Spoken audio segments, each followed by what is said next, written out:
Big 12, your daily podcast on the Big 12 Conference, part of the Locked On Podcast Network, your team every day.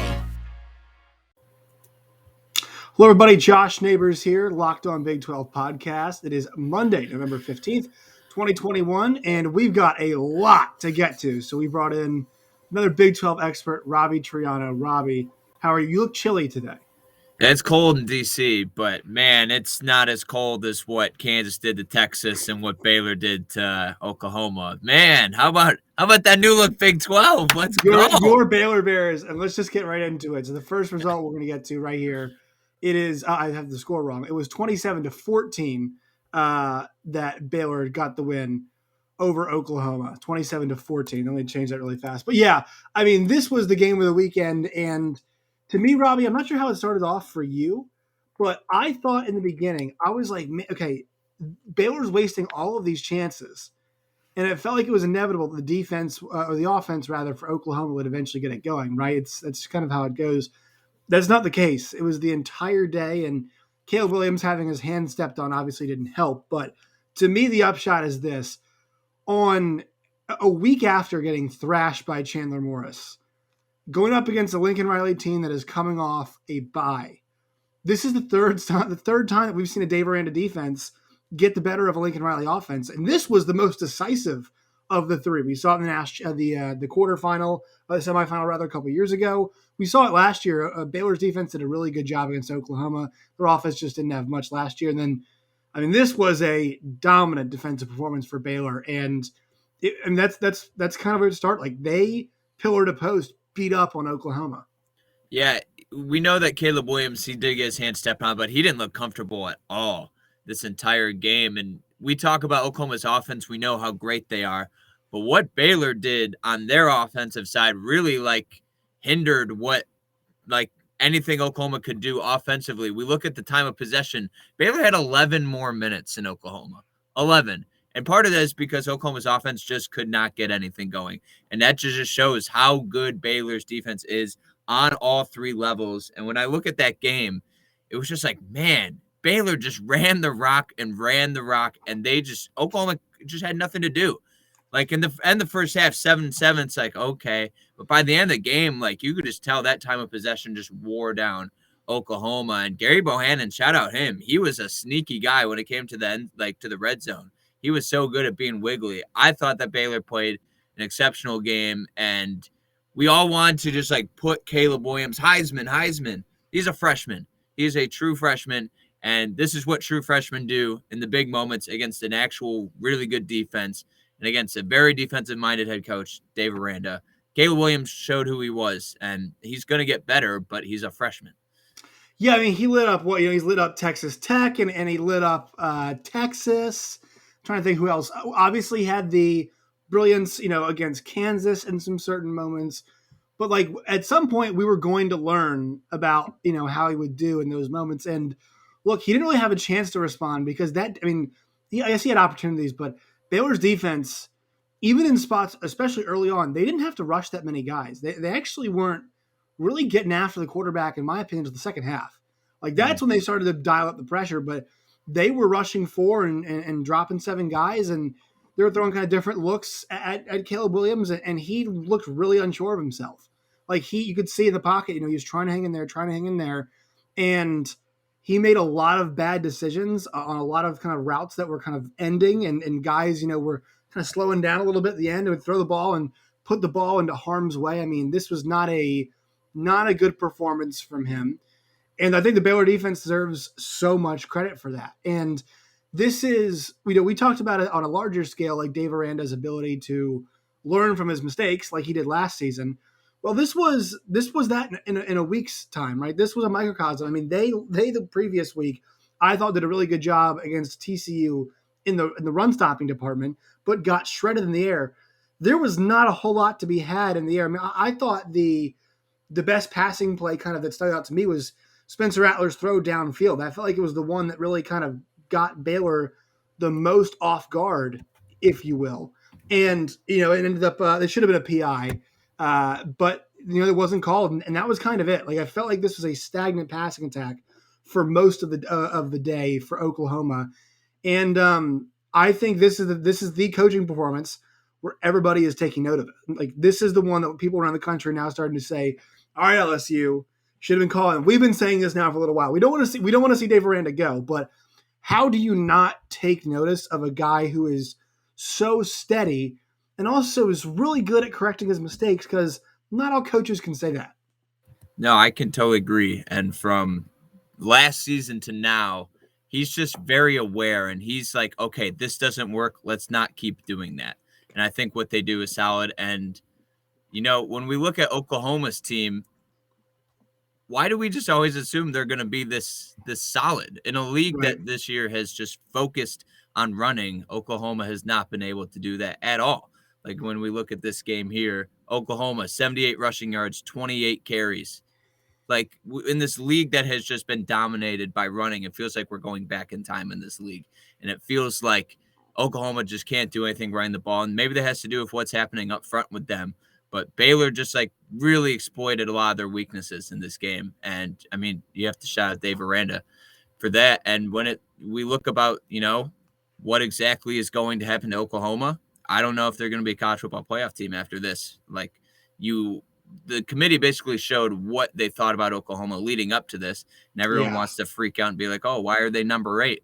Well, now we kind of understand why they are there, and I don't see with a loss this late, if they even run the table, which I don't even think they can from what they've shown us, I don't think they have a shot of making to the playoff at all. They're going to have a tough time making the Big 12 championship game. Like they've got to win those last 2 games, right? Because Baylor's got 2 losses in the conference, but it's like Baylor's got the win over Oklahoma now. So if Oklahoma State, is able to win out, like there's a tiebreaker between Baylor and Oklahoma loses that. So they've got the pressure's on them now to win out. It's been dialed up to a whole new level. Kind of one more thing on this. Really uncharacteristic. They did not look focused. They did not look prepared. I thought on defense to start off they did, but I think you were spot on. The second half, especially, I haven't looked at the time possession numbers, but it felt like Baylor was able to sustain offense longer, and we knew Oklahoma needed to get back on the field and get a couple scores, and it felt like they just couldn't get back on the field fast enough. A couple of those, especially some late drives in the fourth quarter to really kind of cap off the win for Baylor. But what do you think about that? I mean, something didn't look right about Oklahoma, especially off of a bye. Yeah, when I saw that they were putting Spencer Rattler in, I just game over. Like if you really can't trust your quarterback in that time, you feel like you have to go to Spencer Rattler, the game's over.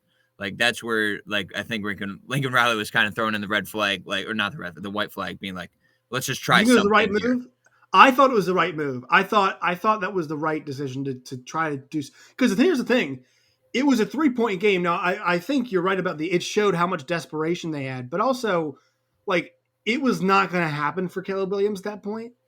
So I felt like it was the right move, and he almost did make something happen, but Baylor's defense was too dialed in. He didn't have a chance.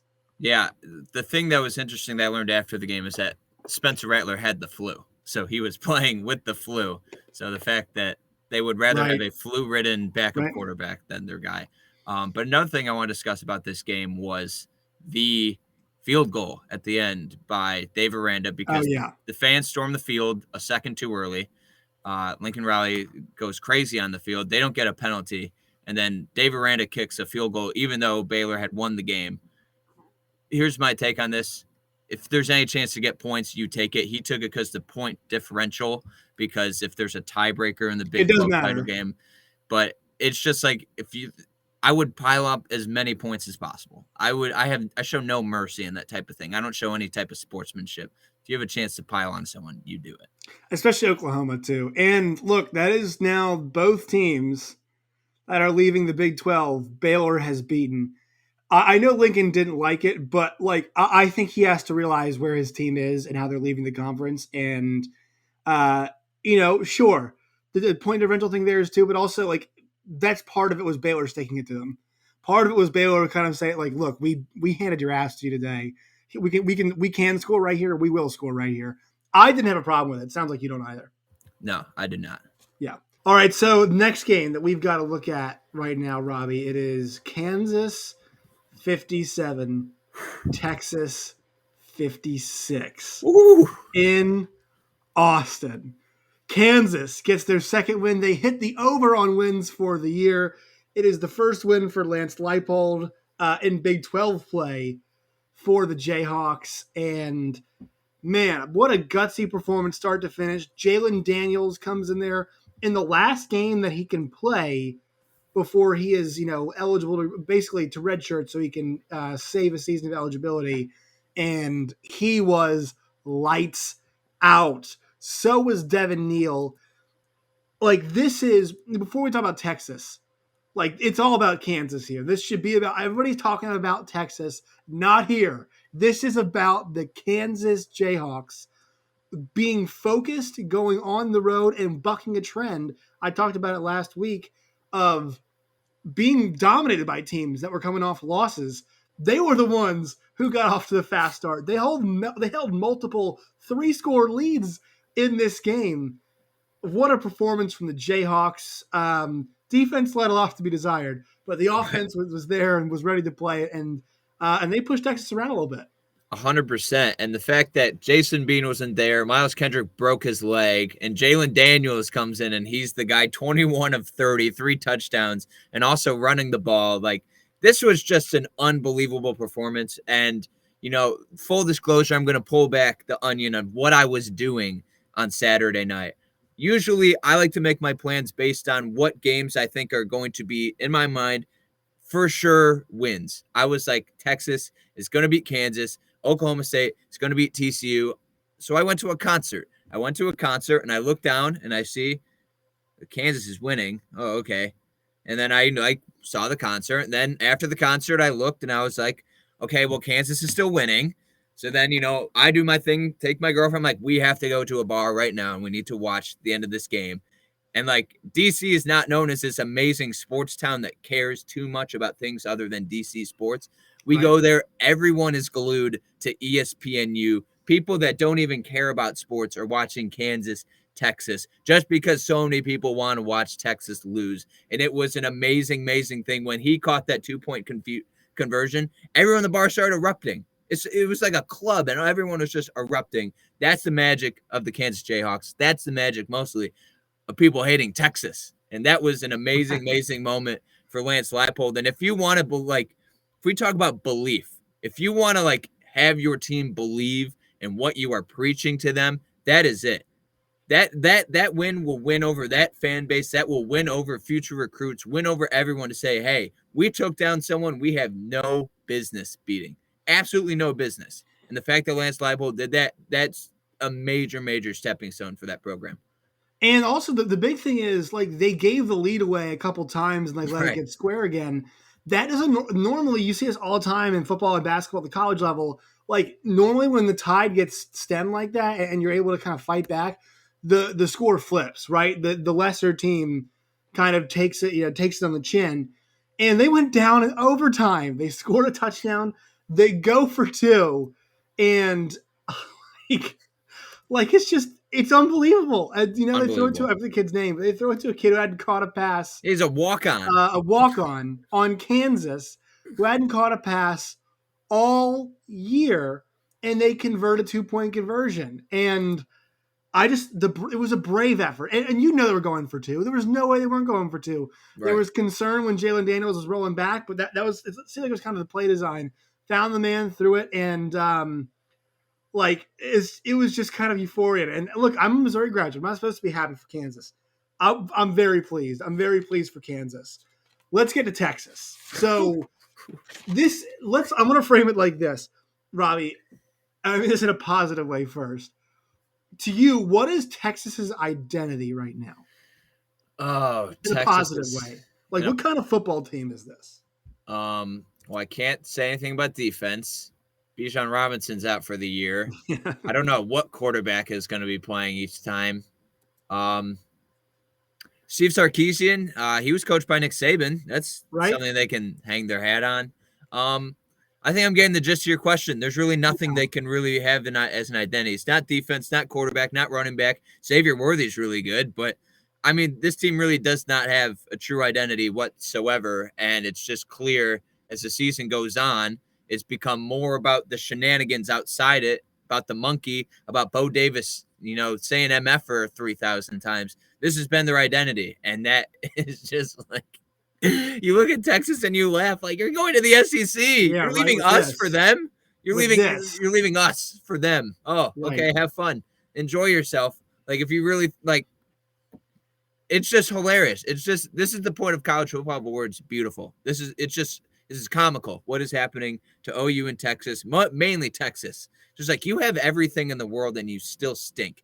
How is this possible? It's more like we need like Malcolm Gladwell to write like a 300-page book about this. Like what exactly is going wrong at Texas? And I don't know. It's hilarious. And Sark talked today about like the amount of guys that are going to be on the roster next year, right? And it's a couple things are clear to me. Number one, they've got a talent deficiency. Like they are not as talented as we all thought they were. They're just not. They're defensively not very talented. A couple nice players. Defensively, they're not very talented. On both fronts, they're not very talented. Also, here's another thing too. They got to find a quarterback. I think a lot of this also too, and none of these guys, and this is where I support Sark, none of these guys are his guy. He did not bring any of these quarterbacks in. I know Card and Thompson are two talented guys, but like Case Thompson, he threw for 6 touchdowns, but they lost the game, right? And had a bad interception too.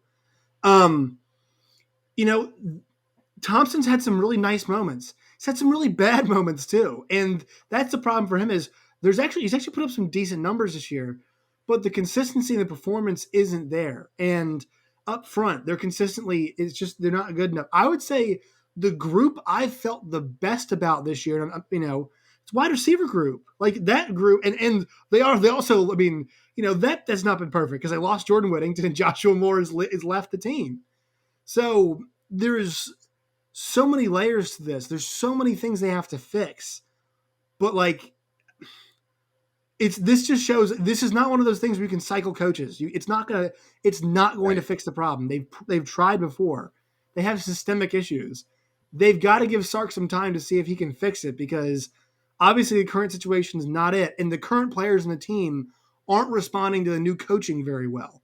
So that's why I think we're going to see so much turnover is like this player group plus this, the coaching staff is all gas, no brakes. Right. The playing is not necessarily there. And I'm not saying it's all on the players, but it's up to the coaches to kind of find a way to bring them along.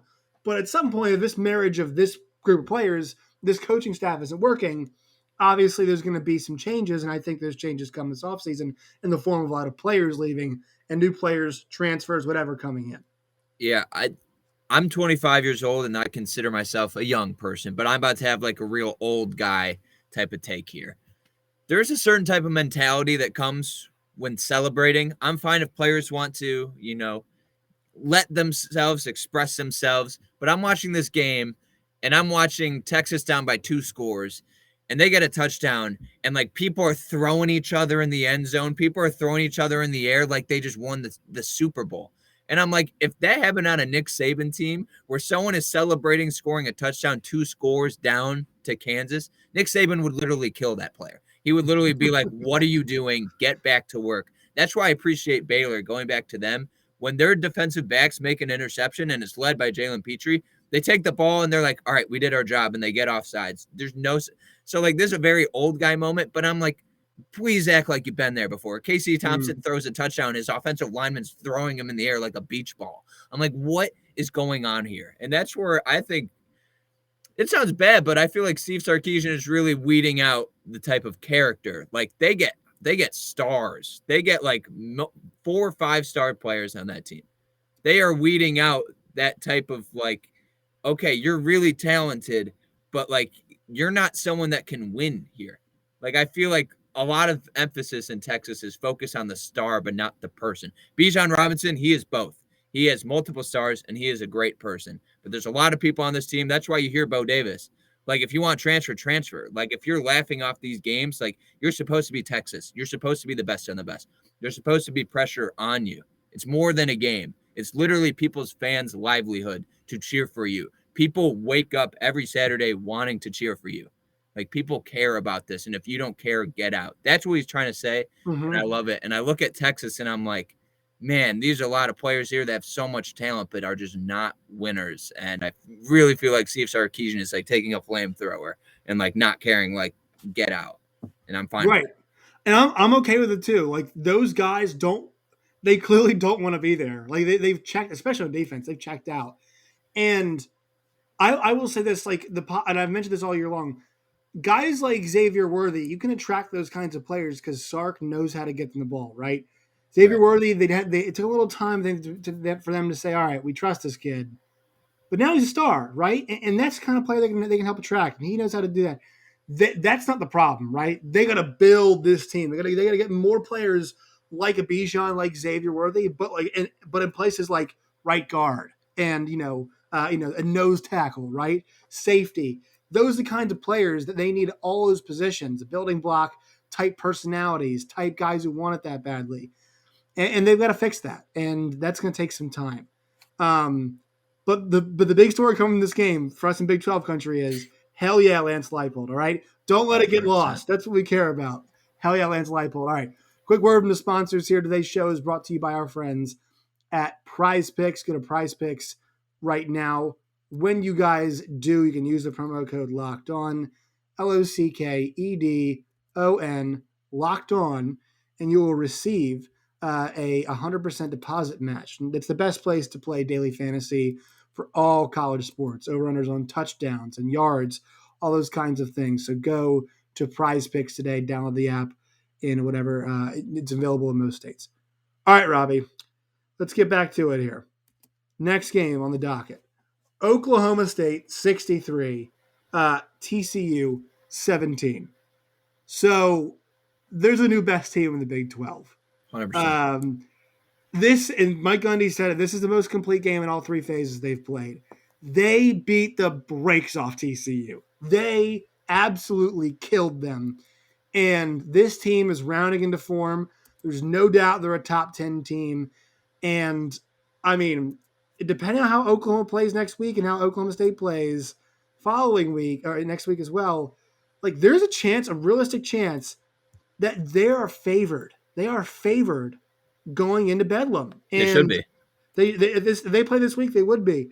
Dominant rushing performance this week. And this is the thing. They knew where TCU was vulnerable, and they hit them right there. They ran for 447 yards. They ran for 8 touchdowns. We heard some names we hadn't heard as much, right? Dominic Richardson goes 12 carries for 134 and 2 scores. Jalen Warren gets kind of a little bit of night off, 17 carries, 113 and 3 scores. Desmond Jackson gets 68 yards and a pair of touchdowns.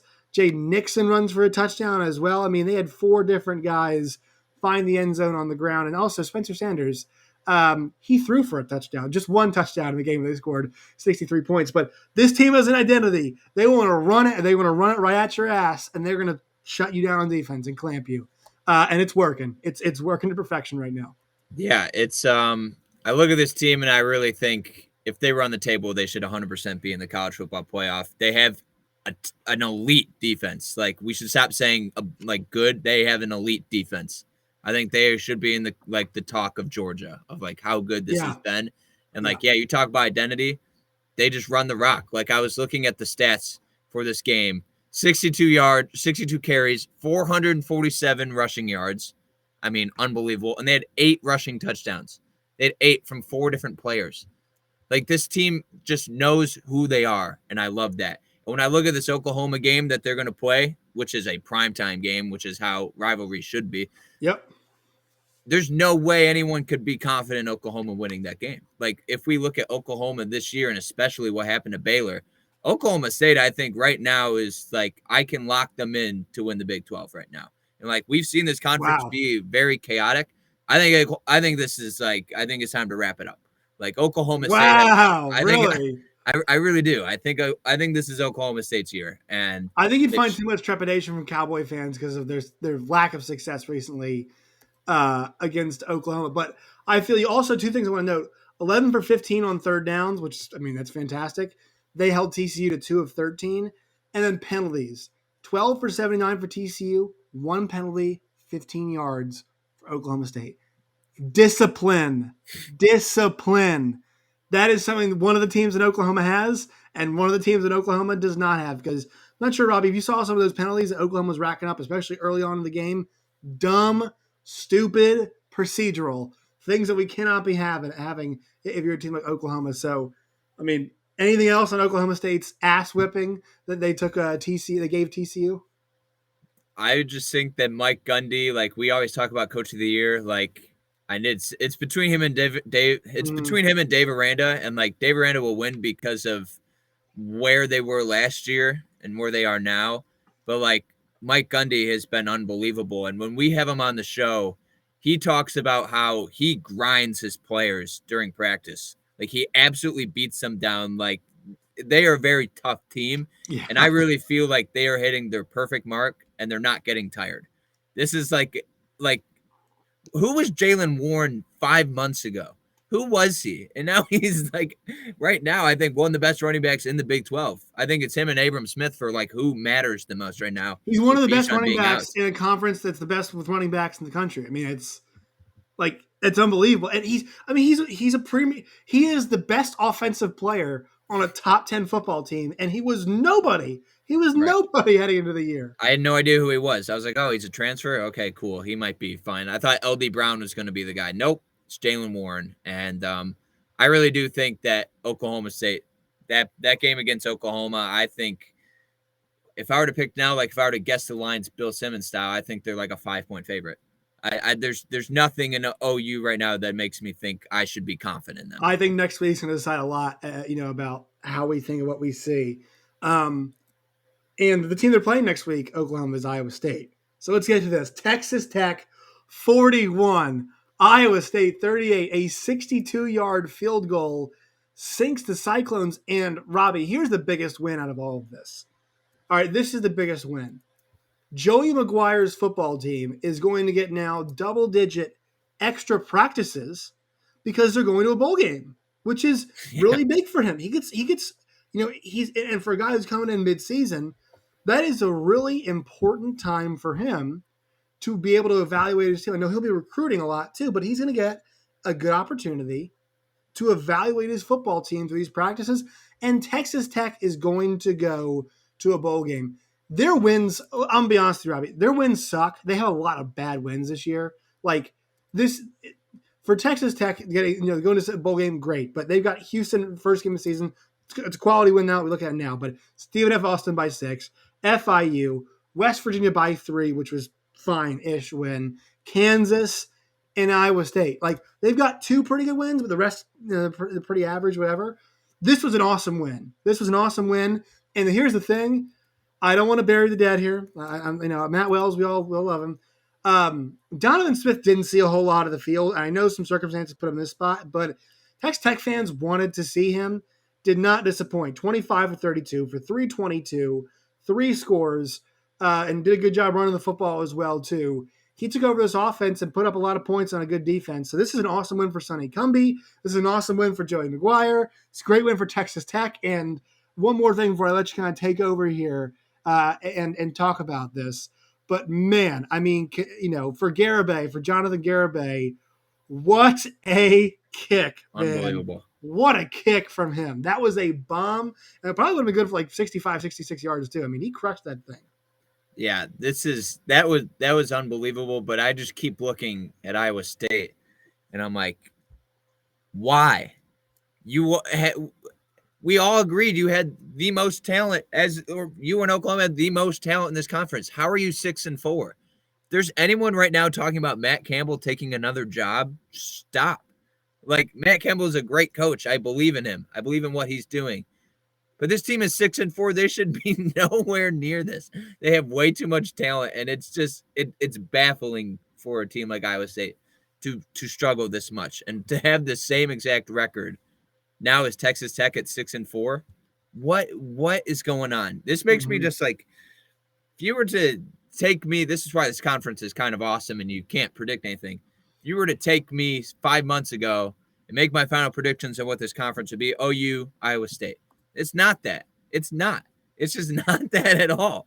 It's basically right now Oklahoma State and Baylor, because I would just consider Baylor just beat Oklahoma. But it's just amazing how unpredictable this is. And it's just sad that we're counting the days till we don't see Breece Hall anymore.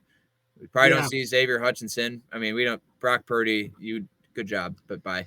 And like so many members of this defense are gone, and it's just like, if you're an Iowa State fan, like, how do you not just like delete your Twitter? How do you not just like burn all your clothes? Like, this was the best chance my team would have ever had ever, and they more than squandered it. Well, their losses too are just like let's be honest, they beat themselves against Iowa, who, like, once again, it's been shown now, if you take care of the football and have a few explosive plays against Iowa, you'll beat them, right? So they beat themselves against Iowa. Baylor, they mess up a 2-point conversion in a game. Like, Baylor played a really good game. Iowa State special teams cost them that game too. Their special teams cost them that game and not be able to finish drives. They lose by 2 points. Then they go on that little winning streak, 3 straight games.